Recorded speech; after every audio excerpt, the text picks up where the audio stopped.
Bonjour à toutes et à tous. Donc, bienvenue pour ce webinaire sur le bilan et des émissions à gaz à effet de serre. Donc, l'idée du webinaire, c'est de vous présenter dans un premier temps en fait des éléments de réflexion par rapport à ce que c'est qu'un bilan d'émissions de gaz à effet de serre, comment on le réalise. Et puis après, dans un deuxième temps, on vous mettra en avant l'action collective qu'on souhaite mettre en place avec nos entreprises bénéficiaires. Donc, on vous expliquera tout ça au cours de ce webinaire. Ce webinaire se fait donc dans le cadre d'une action, une mission d'intérêt général qui est portée par IPC, donc le Centre technique industriel de la plasturgie et des composites, que vous connaissez tous pour la plupart, et puis EVA, notre partenaire.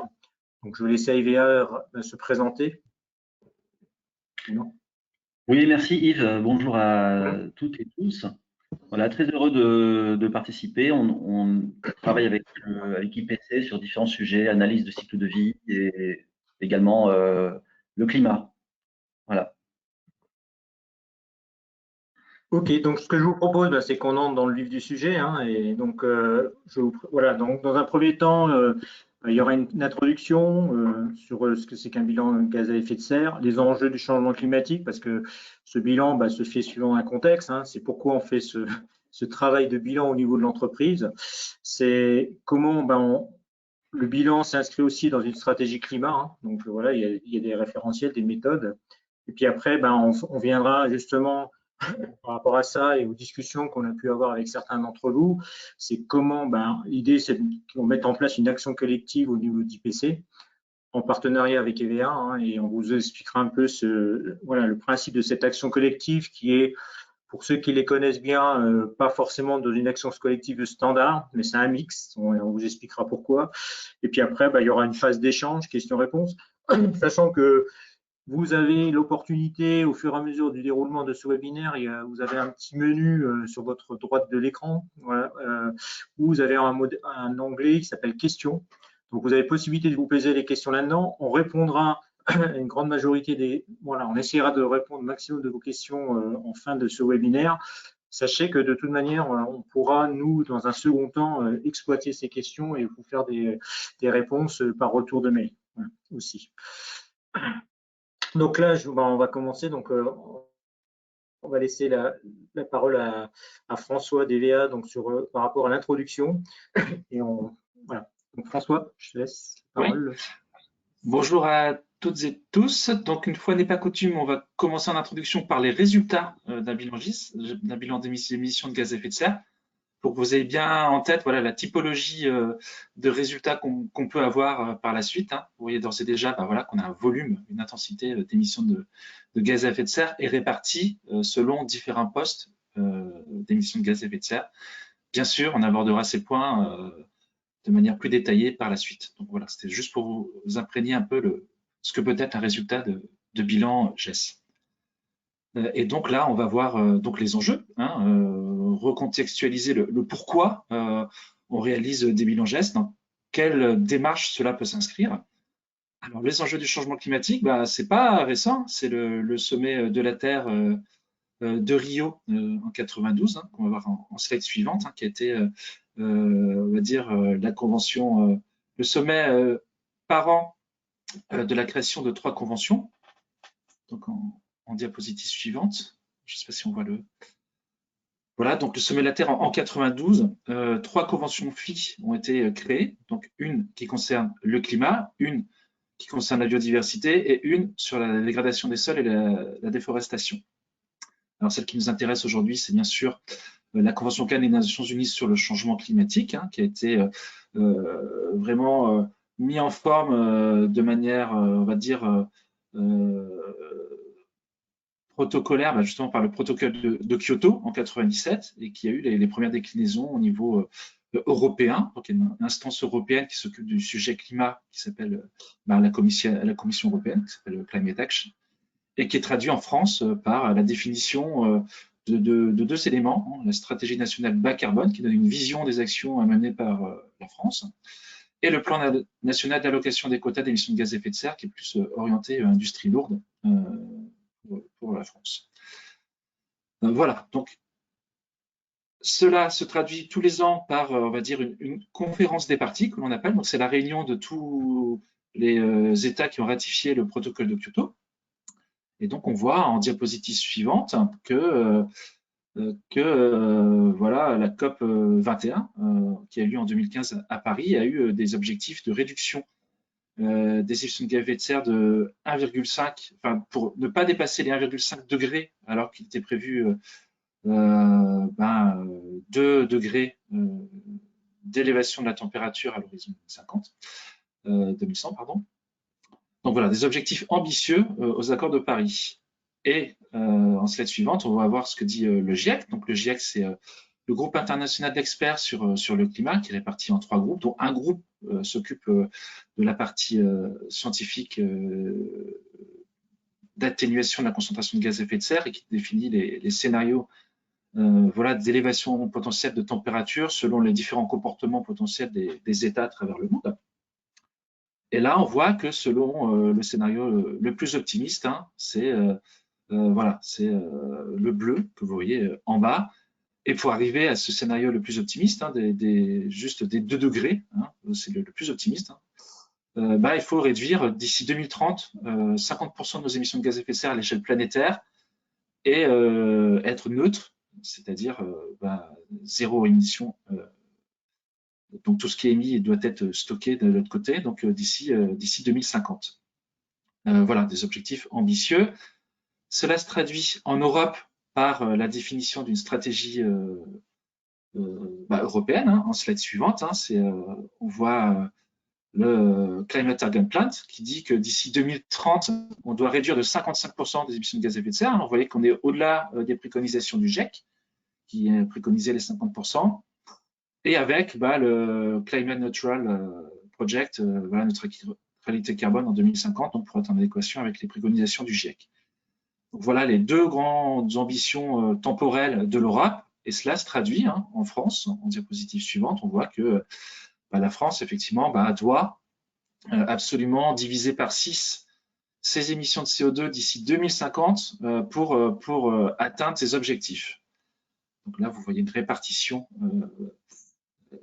c'est par Français. Hein, donc on voit qu'un Français moyen, c'est 11 équivalents de tonnes de CO2 qui sont répartis voilà, selon ses achats, que ce soit pour les biens ou son alimentation, sa mobilité, son habitation, et puis aussi la part d'État voilà, qui sont ralloués aux particuliers, aux Français. Et donc, vous voyez que par secteur, les efforts qui seraient à faire pour obtenir, pour atteindre cet objectif de réduction de division par 6.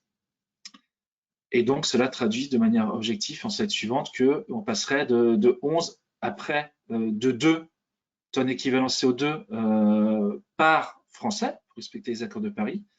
Et donc, les 9 tonnes équivalent CO2 qui seraient à réduire sont sous la responsabilité pour 3/4 d'actions collectives à mener par l'État et les entreprises. Donc, vous voyez apparaître le rôle des entreprises hein, dans la stratégie nationale bas carbone. C'est un rôle très important.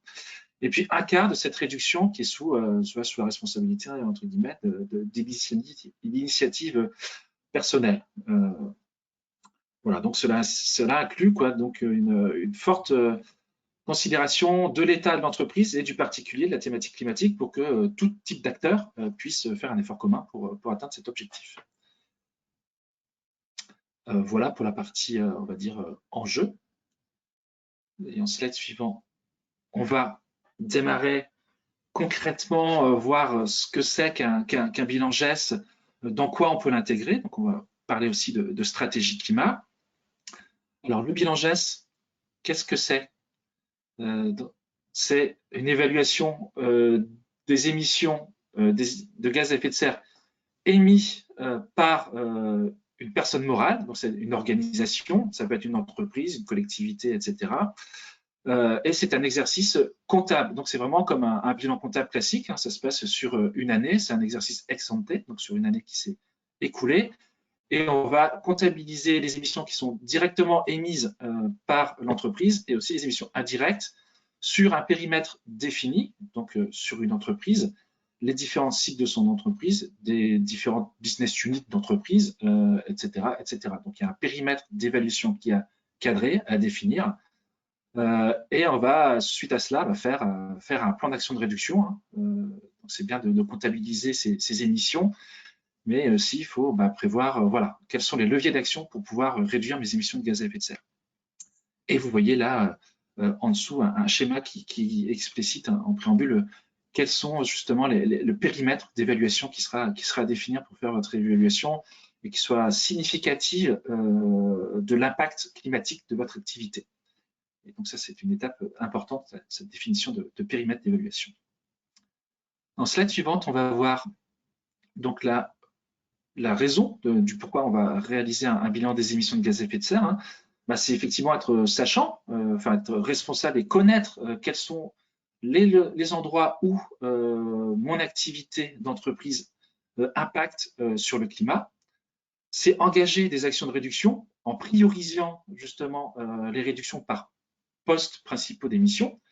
C'est mettre en place des outils de reporting extra-financiers qui sont de plus en plus couramment utilisés, et là, en l'occurrence, extra-financier carbone, pour enrichir notre système de reporting. C'est aussi anticiper la hausse de coûts environnementaux, donc on parle soit de coûts d'externalité qui sont de plus en plus commencent à être bien cadrés, hein, et donc une évolution du prix du carbone qui peut être effective, et on parle de plus en plus de taxes carbone sectorisées. Donc voilà, donc c'est aussi très d'actualité d'anticiper cela. Répondre à la réglementation, hein, vous savez qu'il y a déjà l'article 73 de la loi Grenelle, hein, qui est dans le Code de l'environnement et dans le Code du commerce, par le biais de l'article 225 dans le Code du commerce. Et ça, on va le voir après, ce qu'exige cette réglementation. Et un bilan des émissions de gaz à effet de serre, ça sert surtout à mettre en place une stratégie climat pour effectivement être positionné dans une action nationale pour répondre aux enjeux de la stratégie nationale bas carbone. Et l'enjeu de l'entreprise est de se placer dans son secteur, et c'est un secteur qui inclut dans des volontés nationales de réduction des émissions de gaz à effet de serre. Et bien sûr, ça permet aussi d'avoir un langage de plus en plus courant auprès des différentes parties prenantes, hein, tout au long de la chaîne de valeur de l'entreprise, et en particulier auprès de ses clients. Voilà pour le pourquoi. Et là, on va faire un petit focus sur la réglementation. Alors, depuis 2011, donc l'État français a exigé par la loi Grenelle 2 des entreprises de plus de 500 salariés fassent leur bilan des émissions de gaz à effet de serre. Donc sur un périmètre minimal obligatoire, qui sont les scopes 1 et 2, hein, que vous voyez ici décrits, c'est-à-dire les émissions directes produites par les sources fixes et mobiles. Cela veut dire les émissions induites par la combustion de combustibles fossiles sur vos sites, que ce soit vos bâtiments ou votre flotte de véhicules, si cette flotte de véhicules vous appartient. Le scope 2, c'est vos achats d'électricité, donc c'est des choses qui sont produites ailleurs mais consommées chez vous. Donc l'électricité, la chaleur, la vapeur, le froid même. Donc ça fait partie du scope 2, et c'est ça qui est obligatoire. Mais il est quand même aussi recommandé par cette loi d'aller au-delà de ces émissions directement sous votre responsabilité, mais d'aller voir aussi les émissions induites par les activités de votre chaîne de valeur, c'est-à-dire les émissions liées à vos fournisseurs, mais aussi liées à la distribution de vos produits. Voilà, et donc pour être significatif on va dire, dans la réalisation d'un bilan GES réglementaire, même s'il n'est pas obligatoire de réaliser une évaluation sur ce scope 3, c'est quand même intéressant d'avoir une idée de son impact dessus pour dégager des leviers d'action par la suite. Ça, c'est important. Donc, le scope 1 et 2 obligatoire, le scope 3 non obligatoire. Et en déroulant un petit peu en dessous, on voit que la méthodologie bilan carbone classique, hein, qui est une méthode franco-française créée en 2004 par l'ADEME, hein, est compatible avec ce BGS réglementaire maintenant, hein, et que cette déclaration du bilan d'émissions de gaz à effet de serre réglementaire pour les entreprises de plus de 500 salariés s'effectue sur une plateforme qui est dédiée, une plateforme de l'ADEME, Avant, il fallait faire un dépôt en préfecture régionale auprès des services de la DREAL, ça s'appelait à l'époque. Et maintenant, bah, c'est directement sur la plateforme de l'ADEME, via Internet.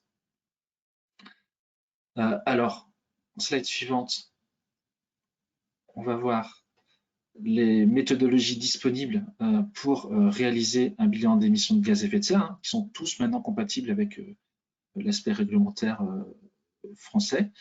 Donc, la référence normative internationale, c'est la 14064 et 69, qui fixe les grands guides voilà, du comment on va mesurer les émissions de gaz à effet de serre. La méthode historique française bilan carbone, qui est compatible à la 14064. On peut extraire des résultats pour qu'ils soient au format de l'ISO 14064. Et la méthode internationale historique, qui est utilisée par les grands groupes internationaux depuis le début de la comptabilité carbone, qui est le GHG protocole, qui est maintenant bien décliné sur les multinationales et qui a un langage commun avec leurs fournisseurs. Et donc, ça a été développé plutôt par les entreprises anglo-saxonnes initialement, donc sous la tutelle du World Resources Institute et le World Business Council on Sustainable Development, qui sont deux grandes associations qui font le monde économique à travers le monde. Alors, en slide suivant, on va voir ce qu'est l'action collective du bilan GES, et je laisserai Yves parler du pourquoi de cette action collective et comment ça va se dérouler. Et puis moi, je reprendrai la main sur cette action collective de manière voilà, plus technique, sur un déroulement technique de la réalisation d'un bilan GES. Merci François pour cette première partie. Comme je le disais tout à l'heure, n'hésitez pas à poser vos questions au travers de l'outil. Donc là, l'idée, c'est de maintenant, donc par rapport au contexte qu'on vient de vous décrire avec François, c'est de voir, et puis aux différents échanges qu'on a pu avoir avec certains d'entre vous, c'est qu'en fait, on s'est dit qu'il y a peut-être il y a une opportunité de pouvoir mettre en place une action collective dédiée à ce bilan carbone, au gaz à effet de serre. Et l'idée surtout, c'est de dire, c'est de pouvoir aujourd'hui créer en fait des bases de données et des actions métiers spécifiques à la profession de la plasturgie. Donc l'idée, c'est quoi? C'est que c'est pour ça que je disais aussi, on change un peu de modèle. Alors c'est un projet d'action collective dédié aux entreprises bénéficiaires d'IPC, sachant que on est un peu dans un modèle mixte parce que il y a une partie qui devra être portée par l'entreprise. Donc, en fait, l'objectif, c'est quoi? C'est de mettre un accompagnement collectif des entreprises à la réalisation de leur bilan carbone, et notamment, comme je dis, de générer une base de données spécifique métier. Il y aura, et en même temps, il y aura forcément, parce que quand on rentre dans un bilan carbone, comme vous l'avez vu, il y a une partie qui est plutôt privée et dure à partager avec la communauté. Donc, il y aura forcément une partie, ce qu'on appelle une partie individuelle. Donc, l'idée voilà, donc une première partie donc, du contenu de l'action, c'est ce qu'on appelle la partie collective, c'est une mutualisation des données pour la profession. Donc, c'est générer une base de données métiers commune et spécifique à la profession de la plasturgie avec des données spécifiques voilà, et qui auront été fiabilisées par le travail qui sera fait en partenariat entre IPC et VA, notamment sur des données, procédés, métiers, voilà, matériaux qui voilà, vous permettront d'avoir des données beaucoup plus fiabilisées que ce que l'on pourrait peut-être trouver aujourd'hui. Et puis après, il y a une partie individuelle qui va être mise en place. Donc là, on aura un accompagnement à la collecte des données spécifiques à votre entreprise. Donc ça se fera de manière privée, en B2B. Il y aura un accompagnement à la modélisation de votre bilan carbone, donc propre à votre entreprise. Et puis après, on aura un accompagnement individuel sur l'analyse et l'interprétation des résultats. Parce qu'à un moment donné, on va vous donner une donnée, mais comme on disait tout à l'heure François, il faut aller vers une réduction de l'empreinte carbone de l'entreprise. Donc à un moment donné, c'est qu'on puisse travailler avec vous sur un accompagnement à l'interprétation de ces résultats et mettre en place un plan d'action pour réduire l'empreinte carbone, votre empreinte carbone. Donc l'idée, c'est voilà. Et à la fin, l'idée, c'est qu'on a un retour mutualisé du travail qu'on aura fait ensemble auprès de la profession de manière générale, et essayer de générer, donc d'avoir cette base commune partagée par la communauté des bénéficiaires, et en même temps de pouvoir essayer de fixer, alors ça sera en fonction des entreprises qui prendront part à l'accompagnement, mais essayer de pouvoir mettre en avant des indicateurs qui vont permettre en fait de générer, d'avoir des données références un peu par métier. Alors, comme je disais, c'est un accompagnement qui est un peu nouveau, et ce qu'on veut mettre en place dans l'UPC, c'est qu'en fait, un bilan GES, voilà, un coût de 8 245 €, et le fait qu'on prenne ça, il y a une partie collective, partagée, mutualisée entre les différentes entreprises qui pourraient participer à l'action, en fait, il restera un reste à charge de 4 122,50 €. Bon, qui permettrait, et là, c'est ce qui correspond à votre partie individuelle, hein, donc c'est le travail sur votre propre bilan carbone, sachant qu'on aura traité de manière collective des datas voilà, en amont. Donc, en fait, ce qui fait que pour une entreprise, ça représente 5 jours de 5 jours consacrés de manière collective à la constitution de cette base de données, à la collecte des données, et en même temps, et après, donc à 3,5 jours en intervention dans votre entreprise. On reviendra avec François justement sur la partie qu'est-ce qui est concerné et qu'est-ce qu'on fait dans les jours collectifs, qu'est-ce qu'on fait dans les jours individuels. Qu'est-ce qui est aussi, ça va nécessiter de votre part aussi un temps de participation. Donc voilà. Donc ces coûts-là sont estimés pour un minimum, si on arrive à constituer un groupe de 8 entreprises au minimum pour pouvoir lancer l'action en place. Et comme je le disais, c'est réservé aux entreprises bénéficiaires de l'IPC pour avoir cet avantage et de pouvoir bénéficier de l'effet collectif. Alors, si on regarde en termes de déroulement de l'action, donc comme je disais, il y a une partie collective, donc voilà, il y aura un comité de pilotage qui sera lancé début d'année prochaine, hein, début janvier. C'est les plannings des actions collectives. Donc, après, il y aura donc un gros travail de collecte des données auprès de vous en termes de matériaux, de procédés, qui va nous permettre, nous, après, de travailler et de pouvoir constituer la base de données de profession. Une fois ce travail fait, on passe à la partie individuelle, donc, où là, on vous accompagnera à la modélisation. Donc, il y aura forcément aussi des datas propres à rentrer dans le système, hein, qui sont propres à votre entreprise. On vous accompagnera à l'interprétation de vos résultats. Donc, ça, c'est important. Et puis, à la mise en place d'un plan d'action pour pouvoir aller vers une réduction de votre empreinte carbone, voilà, pour répondre aux enjeux climatiques, comme vous l'a présenté François tout à l'heure. Et puis, à la fin, donc, parce qu'on doit faire une restitution de manière collective aux entreprises bénéficiaires, à l'ensemble des entreprises bénéficiaires, c'est qu'il y aura une restitution globalisée à la profession. Alors bien évidemment, les données individuelles seront anonymes et ou ne seront pas diffusées, hein. Ça, c'est important de le savoir dans le dispositif. Mais par contre, on essaiera de faire une restitution globalisée à l'entreprise et notamment, comme je disais, sortir des indicateurs pour la profession, parce que ça, c'est une demande aussi de certains d'entre vous, c'est de dire, voilà, aujourd'hui, moi, si je fais mon bilan carbone, comment je me situe par rapport au reste de la profession. Donc, on essaiera dans la mesure du possible, hein, donc, de pouvoir essayer de sortir des indicateurs de référence par métier, par tonnes de produits fabriqués. Voilà. Donc, c'est un peu l'idée, c'est de pouvoir vous donner et de pouvoir vous aider à vous positionner aussi dans la profession, ce qui n'a pas été fait jusqu'à aujourd'hui en termes d'indicateurs. Je vais laisser François reprendre donc la partie, notamment un peu le détail technique, on va dire, parce que là, j'ai présenté en gros la partie macro, le fonctionnement de l'action collective. Là, c'est de revoir un peu en termes techniques, sur quoi on va travailler au cours de cette action collective. Donc François, je te laisse reprendre. Oui, merci Yves. Donc là, vous vous souvenez du graphique qu'on a vu en introduction qui montrait voilà, des barres d'impact par différents postes d'émission.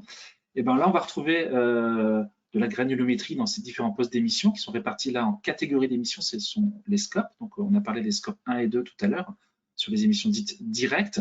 Et là, c'est l'ensemble des lignes que vous voyez numérotées de 1 à 24 sur ce qui peut être considéré pour faire son évaluation d'émissions de gaz à effet de serre.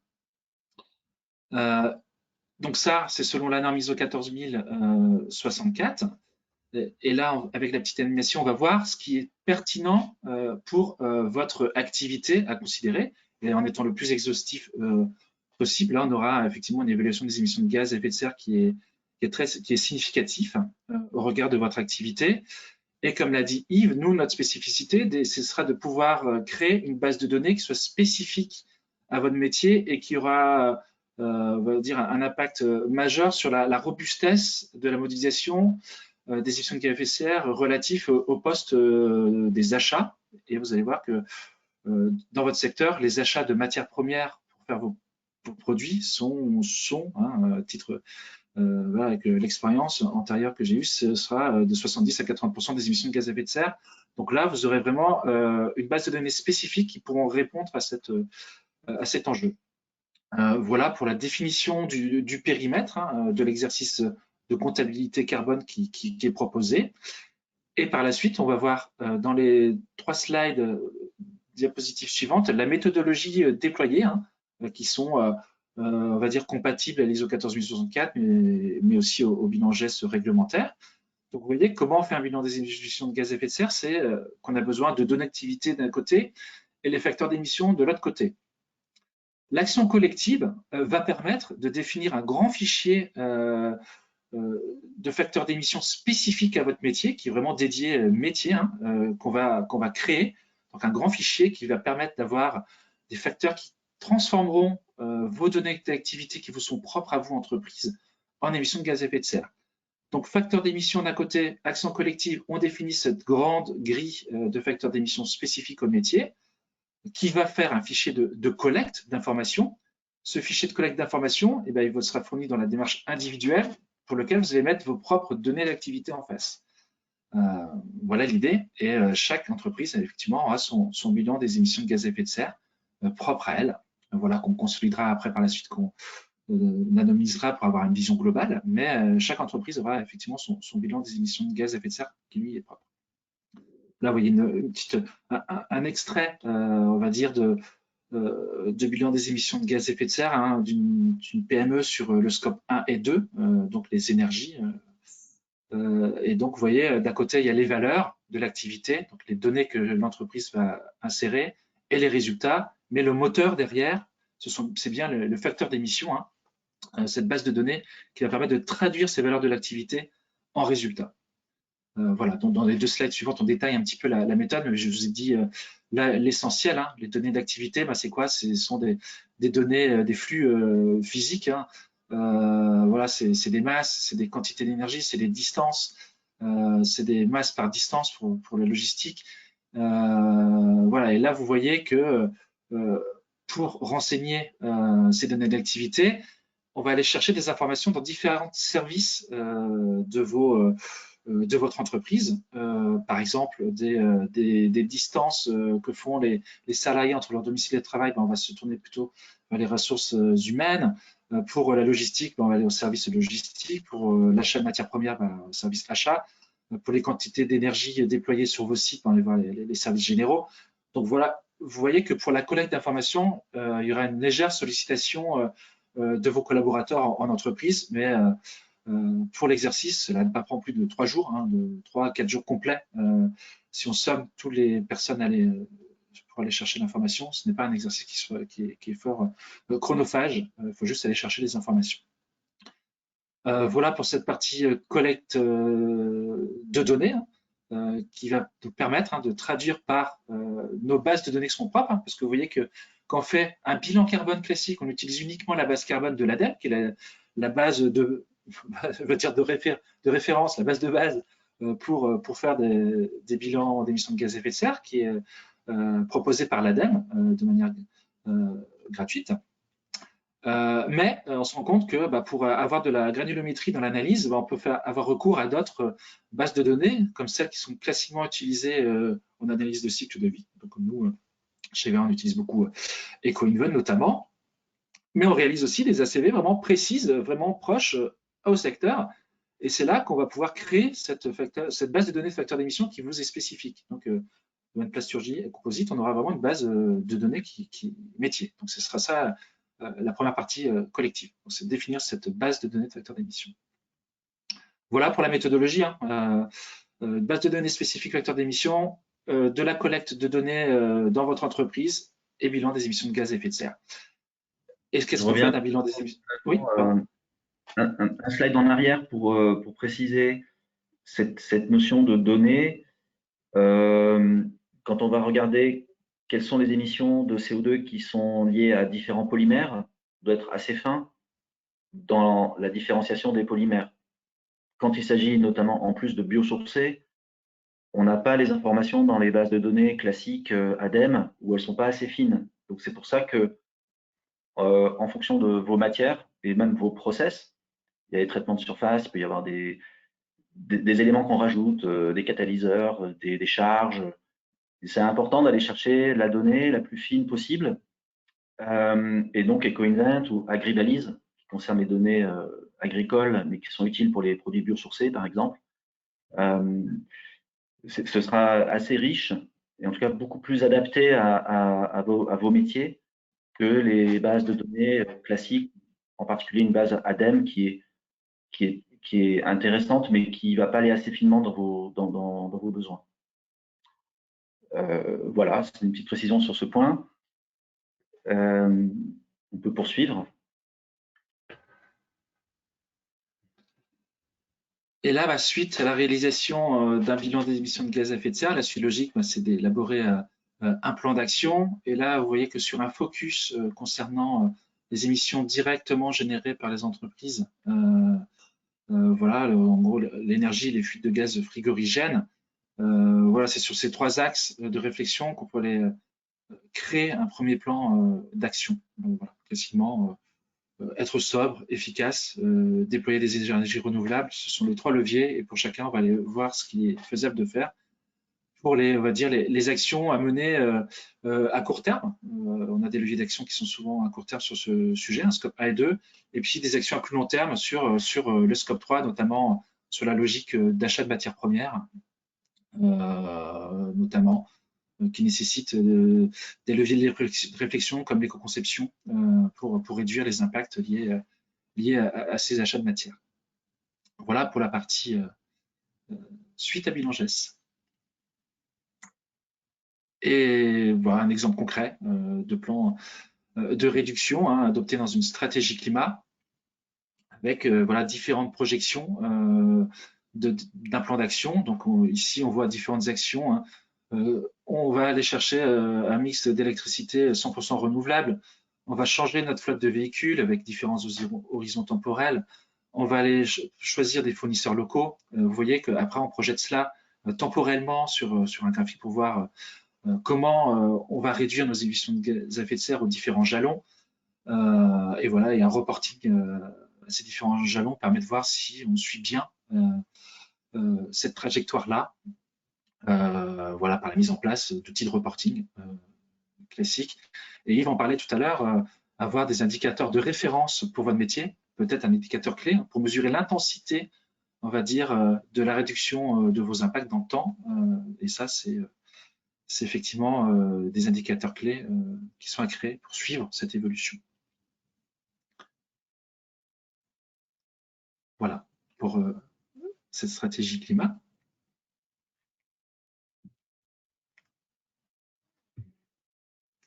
Merci François pour toutes ces informations.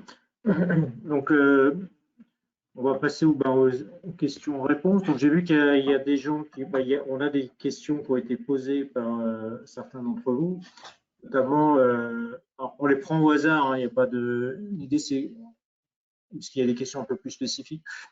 Voilà, il y a une question de type qui est quel type de données peut-on trouver dans la base de données collective? Des exemples. François, si. Ah bah vraiment sur. Oui, par exemple, dans la base carbone, il y aura plastique moyen, alors que dans la base de données spécifique, il y aura polyéthylène haute densité par tel process. Enfin, donc voilà, on aura plus de détails dans la typologie des ingrédients et des matières premières. Donc, polyuréthane expansé, il n'y aura pas, par exemple, dans la base carbone. Ce sera possible en créant une base d'émissions, une base de facteurs d'émissions spécifiques grâce à nos outils d'ACD. On peut dire aussi que pour des process de transformation comme l'injection, on peut vraiment avoir des différences dans les émissions de CO2, parce qu'on a des différences dans les consommations d'énergie, dans le scrap, hein, dans l'efficacité, dans les déchets qui sont générés, dans la façon de les recycler aussi. Donc ça,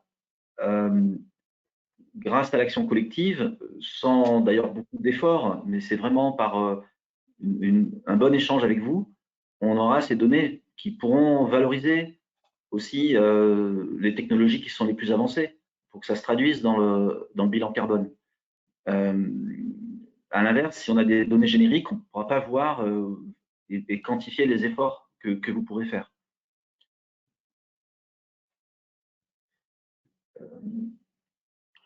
On l'a dit aussi, cette approche dans le plan d'action, elle va amener à des réflexions sur la conception des produits.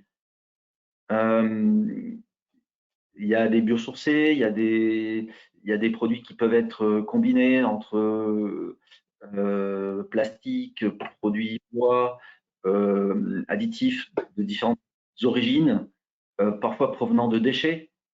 Quel est l'impact CO2 d'une matière que vous utilisez en matière première, mais qui vient en fait d'un circuit de recyclage post-industriel ou post-consumer, post-consommateur. C'est quand même intéressant de pouvoir un peu plus finement, dans cette base, vous donner les émissions de CO2 qui sont de ces différentes matières que vous pouvez utiliser en matière première, des matières recyclées, pour valoriser ce choix de matière. Ou pas, parce qu'il peut aussi y avoir des matières, des choses contre-intuitives, une matière recyclée ou une matière biosourcée qui peut-être n'est pas si intéressante d'un point de vue climat. Donc c'est aussi l'intérêt d'avoir un référentiel qui soit scientifiquement robuste.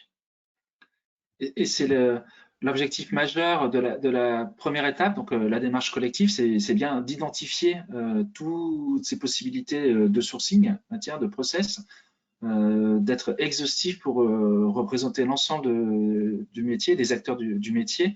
Voilà, donc cette première étape est collective pour vraiment bien identifier et qualifier le champ des possibles de ce qui est déjà fait, mais aussi imaginer de potentiels futurs facteurs d'émission, c'est-à-dire un pourcentage issu du recyclé, ce qui, pour certaines matières, ne serait pas déjà le cas. Voilà, de réfléchir à des facteurs d'émission qui seront dans le futur utilisés. Donc c'est aussi des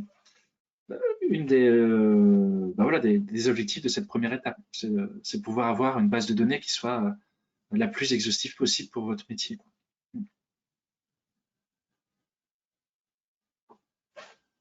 Est-ce qu'il y a d'autres questions? Parce que moi, j'ai pas la liste des questions. Ouais. Mais...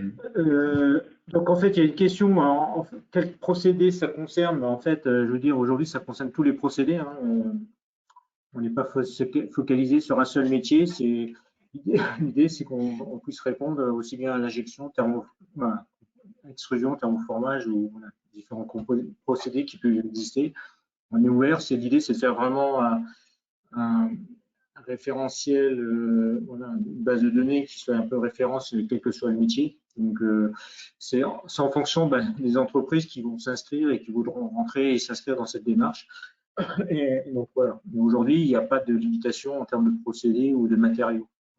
Parce qu'il y a ce type de questions qui étaient rentrées. Il y a... En fait, c'est dans l'onglet, on les voit les questions. On a une question intéressante sur bilan carbone et ACV. Et dans quel cas faut-il partir sur un bilan carbone ou plutôt une ACV? Une ACV n'est-elle pas plus précise? Et y a-t-il des obligations européennes en matière d'ACV? Alors, oui, alors on a justement prévu des diapositives en annexe qui montrent un peu voilà, les points communs, les différences entre les deux types d'évaluation.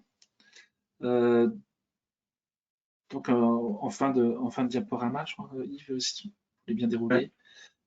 Et donc effectivement, il y a l'ACV d'un côté qui est vraiment orienté produit, donc sur vraiment une approche qu'on dit bottom-up, donc c'est l'investigation, on va dire, opérationnelle sur le terrain pour décortiquer le produit, donc sur l'ensemble de son cycle de vie, hein, voilà, on va aller jusqu'au premier fournisseur à aller chercher des informations jusqu'à fin de vie, mais vraiment de l'enquête terrain. Donc, très produit. Donc, ça, c'est sous l'égide de la norme ISO 14040 et 44. Et puis, on a de l'autre côté le bilan GES, qui est cette fois-ci, du coup, pas une approche bottom-up, qu'on appelle ça, mais plutôt top-down, c'est-à-dire une approche plus macro, mais qui prend aussi plus de choses en compte, comme les déplacements, domicile-travail des salariés. Ça, dans une ACV, c'est hors périmètre. Dans un bilan GES, c'est dans le périmètre. Mais avec des données, on va dire, très globales, donc sur un exercice comptable, donc à l'année. Hein, on raisonne vraiment à l'année d'un côté, alors que de l'autre côté, on raisonne sur un produit. Voilà, donc et ça, le bilan des émissions de gaz à effet de serre, ça c'est sous la tutelle de l'ISO 14064 et 69. Donc il y a deux normes hein, qui suivent ces deux types d'évaluation. Et puis je rajouterais qu'il y a l'approche hybride qui est l'empreinte carbone, donc qui est une vision d'une ACV mais mono-indicateur, donc la 14067, et qui à la fois prend des éléments de la 1440, donc ACV, et de la 1464, donc bilan GES. Donc vous voyez que c'est deux normes séparées, mais avec des ponts, des passerelles, et on va le voir dans le slide d'après, quels sont les points communs entre les deux exercices. C'est-à-dire que quand on fait une collecte de données, on a un tiers d'éléments qui peuvent servir aux deux exercices, en gros. Hein. Là, vous voyez les petites pastilles qui font la jonction hein, entre l'ACV et le bilan GES. C'est-à-dire que, par exemple, dans un bilan GES, on va aller au service généraux chercher un nombre de kilowattheures qui ont été consommés dans l'année pour le site. Et pour faire une ACV, on a besoin de la partie de ce kilowattheure qui a été consommé sur le site de fabrication du produit, sur telle ligne de production, et ramené à un produit fini. Voilà, donc on voit qu'il y a des points communs entre les deux exercices. Mais effectivement, en termes de granulométrie, on va dire qu'il y a plus d'investigation côté ACV. Et du côté bilan GES, par contre, on a plus d'élargissement du périmètre en intégrant le parc informatique, le déplacement domicile-travail, le déplacement des professionnels, les bâtiments, voilà, donc les intrants, mais hors production, l'achat de services juridiques, de consulting, etc. Donc, sont intégrés aussi dans les bilans GES alors qu'ils ne sont pas en ACV. Voilà, donc point commun et différence, approche plutôt fine, orientée produit pour développer après une ACV de l'éco-conception, l'éco-innovation. Sur la partie bilan GES, plus une stratégie logique RSE, stratégie corporate, vision à long terme, avec rebouclage. Hein, vous voyez que performance environnementale des produits, c'est remonter finalement dans une politique RSE. Donc vous voyez qu'il y a des liens, des passerelles qui se font entre les deux exercices. Ça, c'est clair. Donc, deux exercices différents, mais avec des passerelles. Oui. Alors, après, la question était posée des obligations pour l'analyse de cycle de vie. Dans certains cas, notamment dans les matériaux de construction, il y a une obligation. Les FDES, on doit faire des analyses de cycle de vie. Quand on est dans le domaine de l'emballage ou quand on est un sous-traitant d'un grand groupe, normalement, on doit plutôt répondre à son client. C'est pour cette raison qu'on fait une analyse de cycle de vie. On a rarement l'obligation de le faire. Alors, il est prévu au niveau européen d'avoir un étiquetage environnemental sur certains produits grand public basé sur l'analyse de cycle de vie, mais les obligations ne sont pas encore là. Et comme le disait François, c'est vraiment une approche par ligne de produits ou par gamme de produits, avec un objectif de levier d'action sur l'amélioration liée à un produit. C'est intéressant aussi en termes de communication, de marketing de produits, puisque ça donne un élément ciblé. J'ai entendu dans la question, est-ce que c'est plus fin?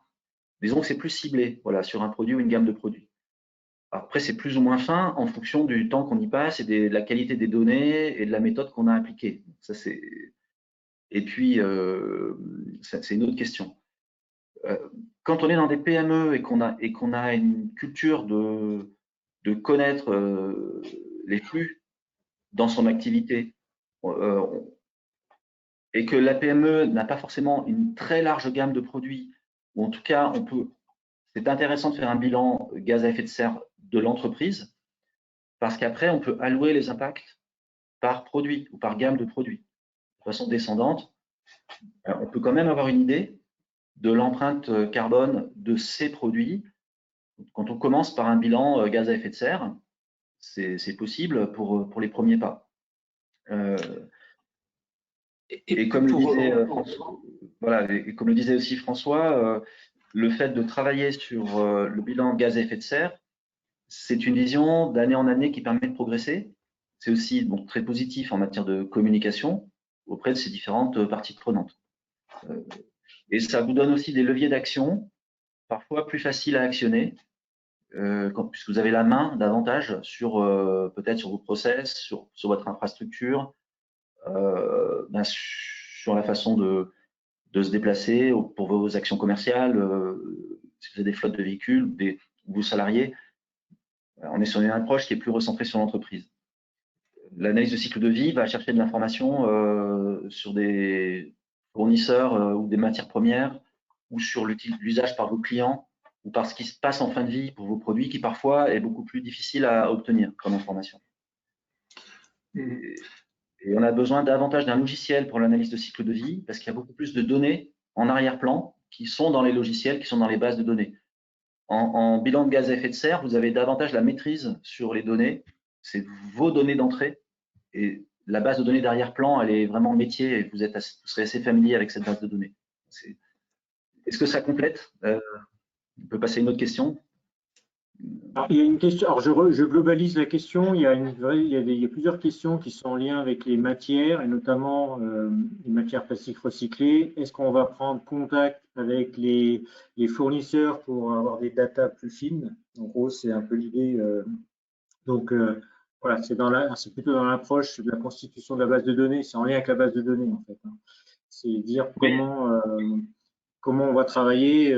Voilà. À partir des infos qu'on va remonter des entreprises qui vont participer à l'action, et notamment si on travaille des matières plastiques recyclées, si on travaille des matières un peu spécifiques, savoir comment on va prendre ça en compte. Et dans la base de données, si on prend aussi en lien avec la base de données, donc il y a aussi un lien sur les comparaisons avec des sociétés allemandes ou sociétés italiennes, on va dire, européennes, qui travailleraient, savoir si on peut avoir des données comparatives, pour pouvoir faire des comparatifs entre pays. Alors, bien sûr, je pense qu'il faut vraiment être positif dans la façon de répondre à ces questions parce que on va devoir gérer ces demandes. Quelles sont les matières plastiques? Quelles sont les matières recyclées? Et puis, individuellement, est-ce que vous avez accès à votre fournisseur? Est-ce que vous avez accès à l'information? Ça peut être oui, ça peut être non. Si c'est non, il faut mettre une donnée quand même sur cette matière.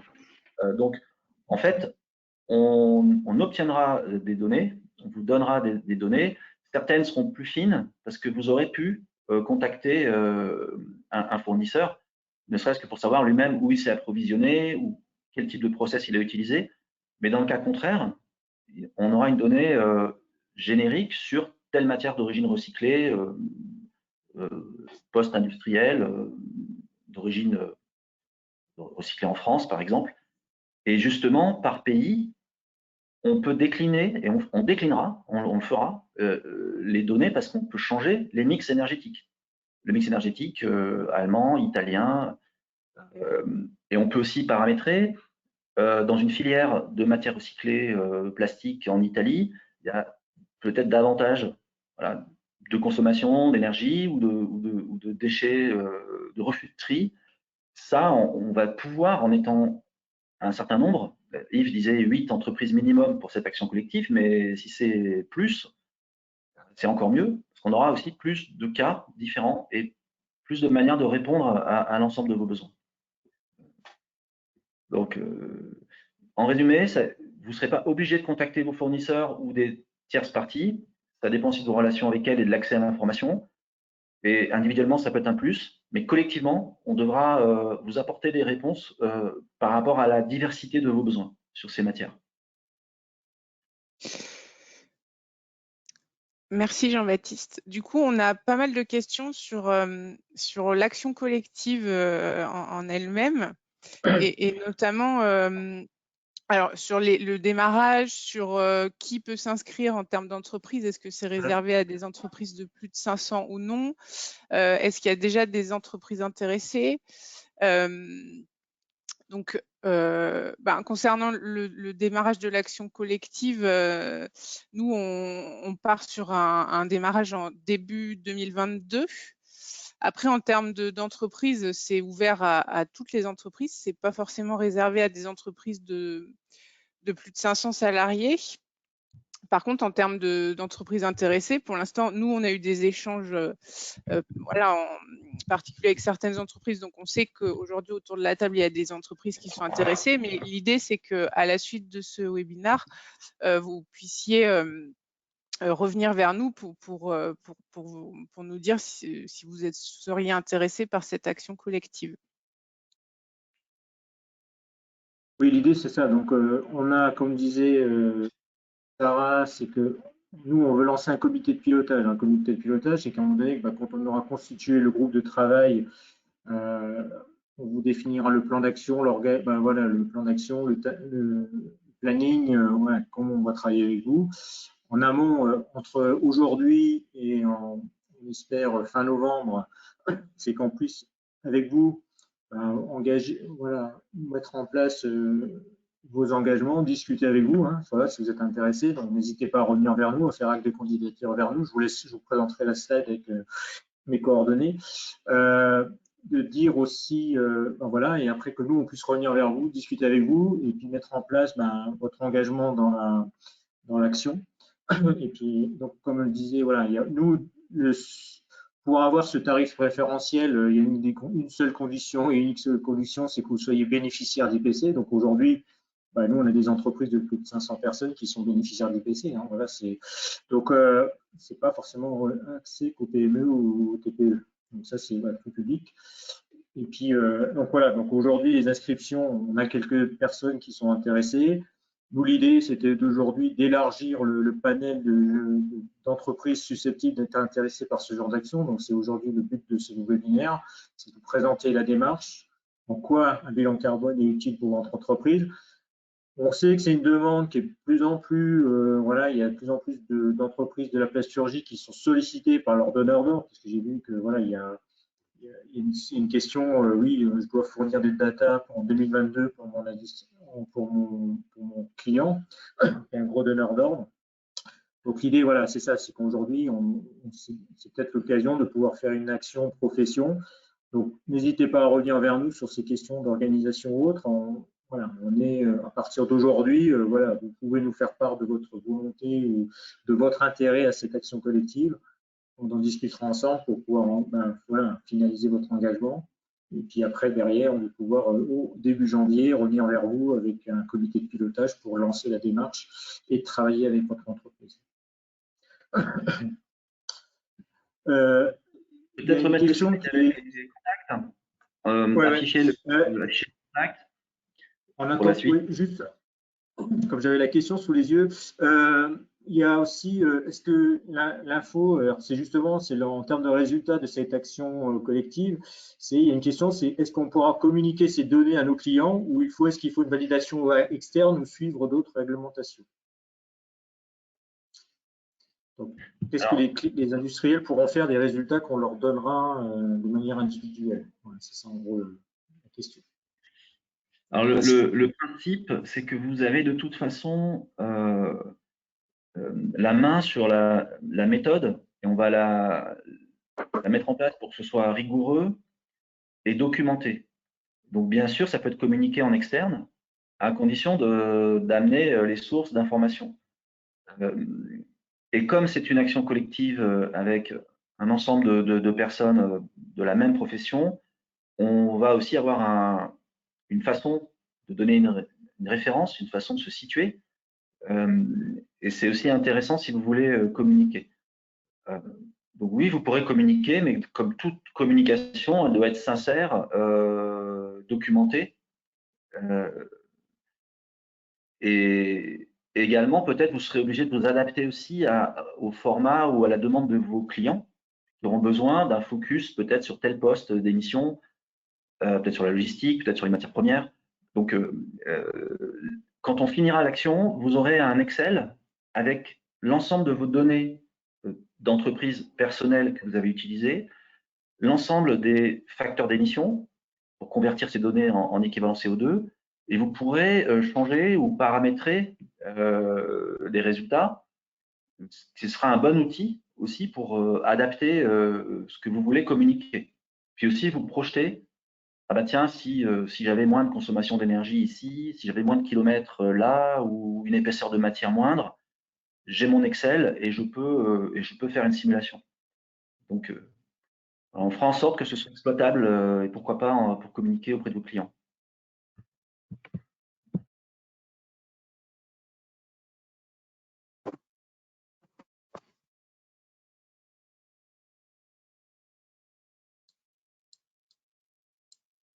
Et il y a une question, c'est est-ce que le choix de la méthodologie utilisée va être individuelle ou collective? J'ai pas trop, je vous passe, j'ai un peu de mal à imaginer ce qui est sous-entendu dans cette question. On est sur une approche plutôt globale, hein. François ou Jean-Baptiste, oui, tout à fait, parce que ouais. oui, parce que l'idée, c'est effectivement c'est une démarche collective, donc effectivement l'outil, enfin le moteur de l'évaluation, donc la base de données finalement est globale et dédiée au métier, et la méthode, quelle qu'elle soit, c'est voilà, c'est toujours la même, c'est données d'activité fois des facteurs d'émission est égal à du CO2. Ce qui pourrait changer éventuellement, c'est le périmètre d'évaluation qu'on a vu tout à l'heure, le tableau vert où on voyait les différents scopes. Je ne sais pas si tu peux le remettre, où là, effectivement, ça peut changer. Nous, on a pris, dans l'évaluation, on prendra le plus significatif, c'est-à-dire 80, c'est une vingtaine sur les 24 lignes, on en prend les 90% des lignes. Si vous souhaitez intégrer d'autres lignes telles que le déplacement des visiteurs sur vos sites, c'est envisageable en plus, oui, effectivement. Mais le déplacement des visiteurs sur vos sites, pour l'instant, ne fait pas partie du périmètre d'évaluation pressenti. Donc là, on est sur un scope dit significatif, un bilan des émissions de gaz dit significatif, où on couvrira 99% de vos émissions de gaz à effet de serre. Et voilà, donc voilà, sur 90% des lignes d'émissions, donc ce qui est quand même important. En fait, c'est pas la méthode qui changerait, c'est le périmètre, quoi. Oui, François, juste, en fait, il y avait la fin de la phrase, c'était les équipementiers auto utilisent le protocole GHG. Donc, est-ce que nous, la démarche qu'on sous-entend que est-ce que la démarche qu'on enclenche va pouvoir répondre à ce protocole? Tout à fait, c'est compatible GHG, effectivement. C'est compatible 14064, bilan carbone et GHG. La méthodologie est la même. C'est la façon de présenter les résultats. Comme vous aurez l'outil, vous pourrez montrer les résultats de la façon GHG. GHG ou ISO 14064, c'est les mêmes méthodes, mais c'est juste la façon de montrer les résultats qui sont un peu différentes. Mais l'outil, l'Excel que vous aurez en main, voilà, clé en main, pourra proposer cette vision GHG protocole. Alors, non seulement l'Excel, mais aussi on a une phase de présentation des résultats à la fin qui est individuelle. Donc, on peut mettre au format GHG, tout à fait. On mettra au format GHG, on fera en sorte qu'il y ait une présentation, un PowerPoint avec des annexes, pour que chaque entreprise qui participe puisse présenter son bilan gaz à effet de serre. Et donc, dans le format qui lui convient. Et en plus, c'est modifiable puisqu'il y aura l'Excel source en amont. Et comme le dit François, tout ça, on est dans une méthodologie ISO, donc c'est de toute façon harmonisé entre toutes les entreprises, toutes les personnes morales, hein, plus largement. Et il y a quelques variantes, mais qui ne sont pas difficiles à adresser. Voilà. Il y a une question, il y a des questions aussi relatives à la taille de l'entreprise. Je représente une entreprise de 3 personnes dans la transformation des matériaux. Que dois-je faire? Alors, en fait, la méthodologie, elle est accessible quelle que soit la taille de l'entreprise. Hein. Donc, on va dire de 3 personnes à plus de 500. Après, c'est ce qu'on sous-entend qu'il y a une obligation, est-ce qu'il y a une obligation liée à la taille? Peut-être ce qu'on sous-entend par cette question.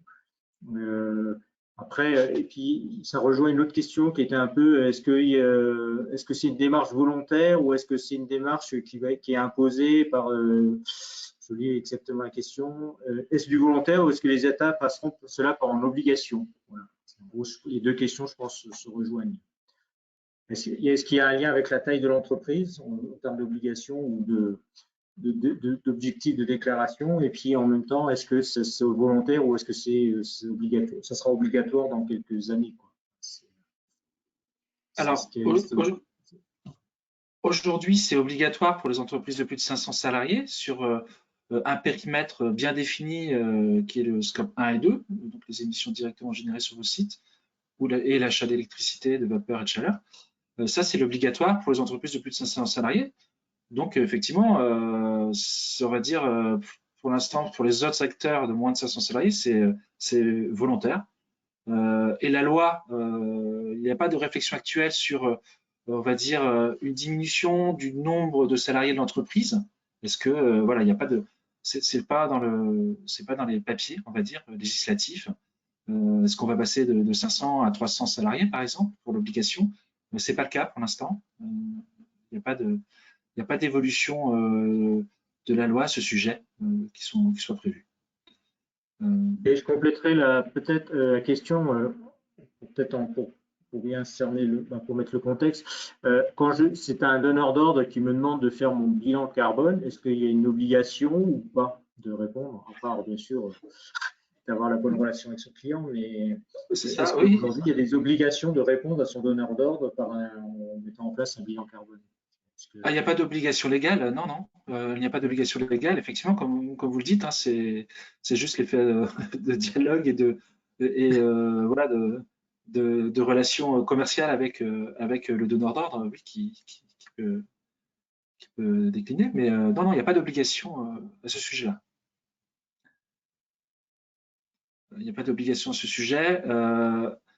Il y a néanmoins une future obligation sur les transporteurs, mais ça, c'est pas pour tout de suite. Voilà, donc sur les transporteurs, il y aura une obligation pour les transporteurs de donner donc des résultats CO2 à leurs clients, mais donc vous n'êtes pas concerné par cette évaluation législative. Est-ce qu'il y a une question sur quelle sera l'étendue de l'analyse en termes, est-ce que c'est sur un seul site ou sur une dizaine de sites pouvant composer l'entreprise? Alors, ça pourra couvrir l'ensemble des sites de l'entreprise, mais on avait une logique nationale initialement, donc à voir si on peut toujours être dans les clous. C'est la restriction que je voulais mettre. On n'en prendra en compte que les sites nationaux. Voilà, pour l'entreprise. Alors ça, c'est ce qu'on a défini au départ. Si tous les sites sont en France, on pourra, oui, faire une analyse globale. Alors, on s'est dit aussi qu'on allait être assez ouvert parce que s'il y a plusieurs demandes pour des entreprises qui ont des sites à l'international ou même des filiales, en fait, c'est intéressant. On peut créer un sous-groupe et en fait, une façon de collecter plus largement la donnée. Il y a un peu plus d'analyse derrière, faire des restitutions un peu plus riches par site ou par pays ou par business unit. Donc ça, les entreprises sont plus imposantes, importantes. Nous, on serait ravis parce que c'est la réalité aussi et il ne faut pas être fermé. Après, il faut voir, et ça rejoint la question de la toute petite entreprise, 3 personnes, moins de 10 personnes. Est-ce que ça veut dire une action plus courte avec moins de travail, moins de coûts? En fait, il faut prendre les demandes et c'est intéressant après de voir si on peut faire des catégories, bien sûr, pour se retrouver aussi dans des configurations communes, selon les cas, bien sûr. Donc, il ne faut pas hésiter à quand même vous intéresser à l'action collective pour voir si on peut adapter ou faire des groupes différents ou une approche un peu plus spécifique par besoin. On a une même approche, ce qui est une autre question qui est en fait, j'ai mon entreprise qui transforme beaucoup de matières différentes sur plusieurs procédés de transformation. Et est-ce que ça impacte le coût et la manière de travailler dans cette étude? Parce qu'en fait, voilà, par rapport à quelqu'un qui pourrait être monoprocédé, bon, même avec plusieurs matériaux, là, l'entreprise a plusieurs moyens de transformation et plusieurs matières. Non, c'est juste qu'il y a plus de lignes il y a plus de lignes à renseigner, mais ça ne change rien. Aucun souci avec ça. Voilà. Alors, comme je disais, la philosophie de cette action, c'est pour ça qu'il y a une partie collective qui est prise en charge par IPC, et puis c'est de dire cette partie collective, elle permet justement de constituer une base de données. Alors, il y avait des données sur cette base de données. Nous, l'idée, c'est de fiabiliser ces données pour que quand on fait après, ben voilà, le calcul ou la simulation au sein de son entreprise, on ait des données fiables. Donc, s'il y a plusieurs procédés à valider, plusieurs matières à valider, c'est tout un tas intéressant et ça donnera tout autant d'importance à la base de données par la suite. Donc aujourd'hui, on est ouvert en termes de largeur de procédés et largeur de, même si ceux-là sont, si l'entreprise a plusieurs procédés dans son propre entreprise ou plusieurs matières. Justement, c'est pour ça qu'il y aura cette phase de collecte pour voir un peu l'ampleur du travail. Et puis, il y avait une question sur le timing. Aujourd'hui, on définira un peu plus les grandes lignes, mais on s'est dit que la première partie collective, elle serait sur une partie, parce que tout dépendra du taux de réponse. Ben, quand on sollicitera les entreprises au niveau de la collecte, la rapidité de réponse par rapport aux data qu'on demandera. Mais aujourd'hui, on est parti sur une première phase collective de 3 mois à peu près. Donc avec un lancement en janvier, disons fin mars, courant avril, on doit pouvoir enclencher les parties individuelles. C'est ce qu'on était établi là-dessus. Voilà, aujourd'hui, c'est le premier planning qu'on s'est fait. Après, ça va être aussi dépendre de votre disponibilité, parce qu'il va, voilà, comme on disait tout à l'heure, il y aura une partie, vous devrez consacrer quand même quelques jours à cette action.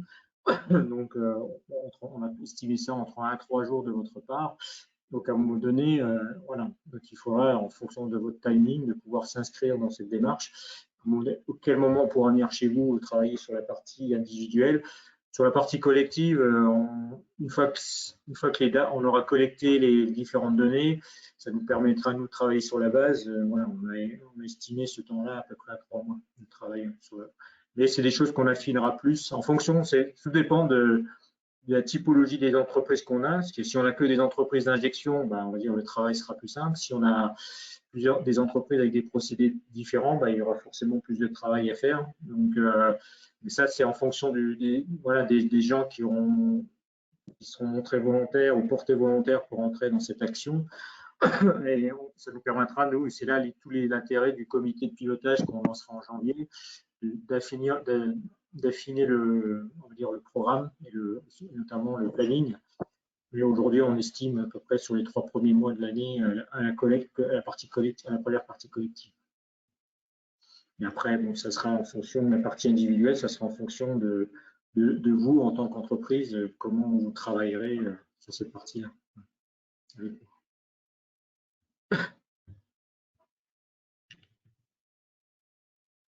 sais pas s'il y a d'autres questions. Il y avait des questions sur, bon, c'était des questions plus anciennes, mais sur le début, sur les enjeux, il y avait des questions sur la diminution des facteurs. Alors, divisé par 6, quelle est la date de référence? Donc, ça, c'est sur le début de la présentation de François, je pense. Ouais. Et puis, une question alors, qui n'est pas tout à fait la même, mais alors, attendez que je retrouve. L'objectif de moins 55% d'ici 2030, est-ce du volontariat? Est-ce que les États passeront cela en obligation? Alors, première question, c'est 2015, la référence. Ensuite, non, il n'y a pas d'obligation pour l'instant sur cette exigence de réduction, en sachant que l'indication des 50%, c'est au niveau national, mais voilà, l'État en tant que tel et les services de l'État ont des engagements à 30%, et pour les entreprises, c'est selon les secteurs. Donc, chaque secteur a un budget à ne pas dépasser. Et il y a des méthodes qui sont en cours d'élaboration pour définir ces seuils par activité et des méthodologies de plan d'action, enfin, des méthodologies de stratégie climat par secteur qui sont en cours. Voilà, donc il n'y a pas d'obligation pour l'instant, mais voilà, la stratégie climat devient, on va dire, importante et une démarche volontaire qui est fortement appréciée et recommandée aussi. Donc voilà, donc il n'y a pas d'obligation pour l'instant, mais sachez qu'il y a des outils en développement pour intégrer des plans de réduction au niveau des secteurs d'activité en France, en Europe et dans le monde. Donc on pourra en parler, mais oui, effectivement, en France, ça s'appelle Assessing Low Carbon Transition Act, qui est co-développé par le CDP à l'international et l'ADEME en France. Donc, qui déploie des méthodologies pour à la fois développer une stratégie climat, pour aider à réduire ses émissions de gaz à effet de serre par secteur à temps, 2% en moins, et puis des outils aussi qui permettent de noter la performance de sa stratégie climat et qui permettent de se comparer à d'autres acteurs de son secteur d'activité. Alors, on n'en est pas encore là. On n'en est pas oui, encore là. C'est vraiment dans le perspective. Débattu. C'est aussi un sujet politique. Oui. Ce qu'on sait en revanche, c'est que le bilan carbone, c'est structurant. Parce qu'en fait, ça vous donne une comptabilité sur une donnée qui va traduire des consommations d'énergie, donc des coûts aussi, et qui va aussi refléter un engagement environnemental de l'entreprise, une démarche de progrès.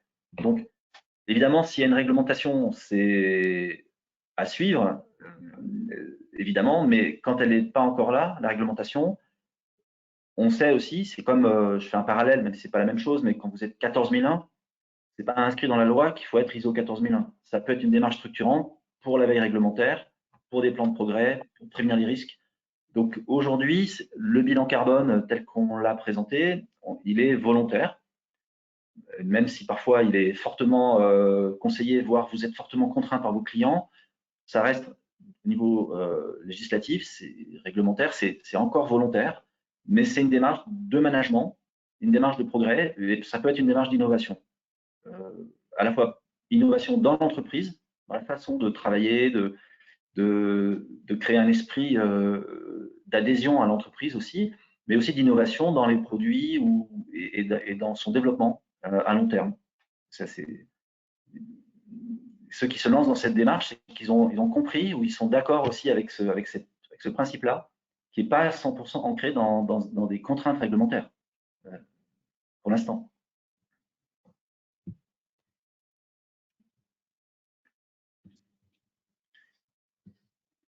Il y a aussi une question, donc c'est par rapport au scope 3, il semble y avoir des divergences sur ce qu'on doit prendre en compte dans le scope 3 et il demande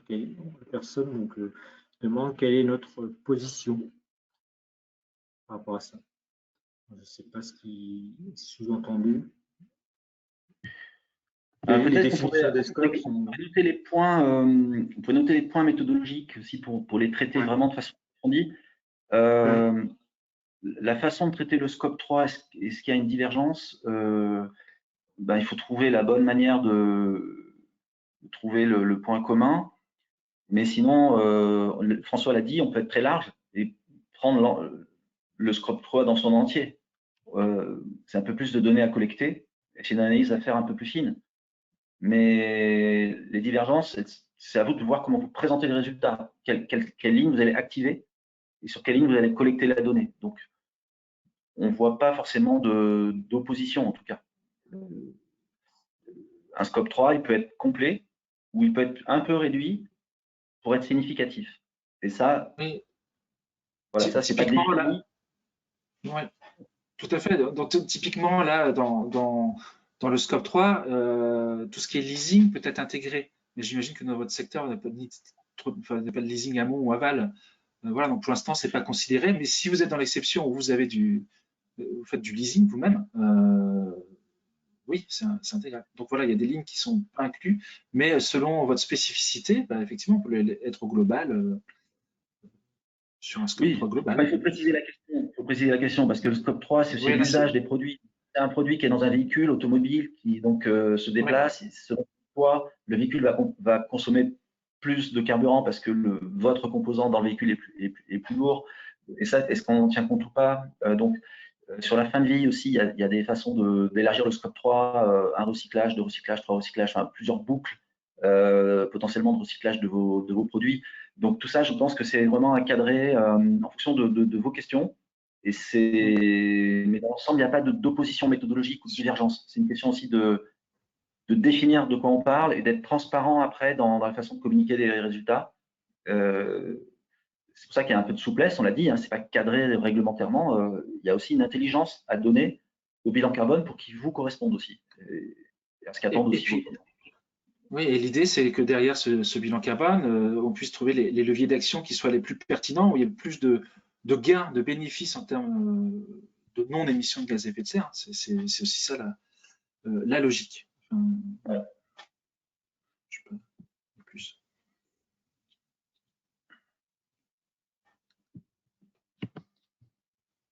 Il y a une question, c'est par rapport, quand nous serons sur un plancher CO2 impossible à descendre, faudra-t-il faire de la compensation? Alors oui, ça c'est une question qui revient effectivement, c'est assez complexe. On parle de neutralité, voilà, donc neutralité carbone, c'est un terme qui est assez difficile à expliciter. Donc effectivement, dans une stratégie climat, clairement on l'a vu hein, par le biais d'un exemple sur le scope 1 et 2, la sobriété, l'efficacité. Donc il faut réduire d'abord les émissions de gaz à effet de serre, mais oui, il y a des émissions qui sont incompressibles. Et temporellement. Et donc là, effectivement, on fait appel à la participation financière à des projets de compensation, voilà, qui sont à inclure dans votre stratégie climat. Mais oui, la neutralité n'est aujourd'hui possible que par le biais d'adhésion à des programmes de compensation. Effectivement, mais en matière de communication et de non-suspicion au regard de vos partenaires sur votre action, il est quand même recommandé d'avoir un plan d'action de réduction qui soit robuste, documenté et ambitieux en termes de réduction avant de communiquer uniquement sur de la compensation. Par exemple, je suis neutre en carbone parce que je compense toutes les émissions de gaz à effet de serre de mon produit. Voilà, c'est pas une communication qui fait adhésion au regard de clients qui sont un peu documentés sur le sujet. Donc oui, un, il faut réduire et deux, compenser sur l'incompressible et uniquement sur l'incompressible. C'est un peu moralisateur, mais oui, effectivement, il y a cet aspect dichotomique. Effectivement, il faut réduire d'abord et compenser. Si vous ne voulez pas risquer d'avoir de la suspicion auprès de vos partenaires sur votre engagement concernant le climat. Je ne sais pas si j'ai bien répondu à ça, voilà. Mais voilà, je pense que j'ai dit tout. Moi, je pense qu'on a fait le tour des principales questions. Alors, c'est vrai qu'on en a aggloméré quelques-unes en termes de demandes. Ce qu'on fera, c'est qu'on regardera vos questions, on réétudiera vos questions par la suite hein, et on reviendra pour ceux qui ont vraiment des points de détail particuliers, on fera des réponses plus fines. Sachez que on pourra vous envoyer d'abord le support de la présentation, que vous aurez un lien vers le replay, vers le webinaire hein, qui vous sera envoyé. Donc vous pourrez revoir le webinaire avec les commentaires voilà, en plus par rapport à la présentation. Donc ça c'est les choses. Après nous, comme je le disais, donc n'hésitez pas à revenir, là il y a mon adresse mail qui est affichée ou mon numéro de portable, hein, n'hésitez pas à revenir vers moi pour la marque d'intérêt, qu'on puisse discuter ensemble, comment voilà, voilà, et puis voir si on peut aller plus loin dans votre engagement. Comme je disais, hein, voilà, la seule condition, c'est que vous soyez une entreprise bénéficiaire. Après, il n'y a pas question de taille, tous les procédés sont les bienvenus. Nous, l'idée, c'est voilà, quand on parle de profession, on parle de tous les procédés de la plasturgie et tous les matériaux. Donc, n'hésitez pas à revenir vers nous, à nous poser des questions voilà, par rapport à ça, qu'on puisse avoir un groupe de travail pour pouvoir, l'idée, c'est qu'on puisse se lancer début janvier. Ce premier type d'action collective hein, qui permettra de pouvoir avoir une démarche sur ces sujets du bilan gaz à effet de serre pour la profession. Je ne sais pas s'il y a des questions qui sont arrivées entre-temps, le fait que je parle.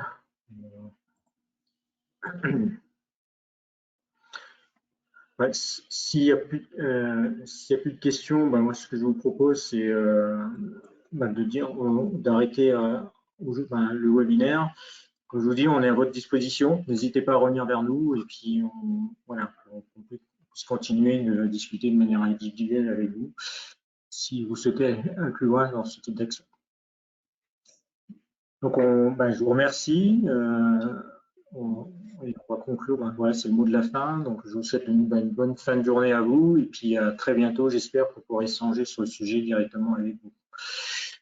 François, Jean-Baptiste, vous voulez faire un petit mot de fin? Merci beaucoup. Merci pour votre écoute et bonne journée. Merci. Bonne journée à vous. Au revoir. Merci. Au revoir. Au revoir.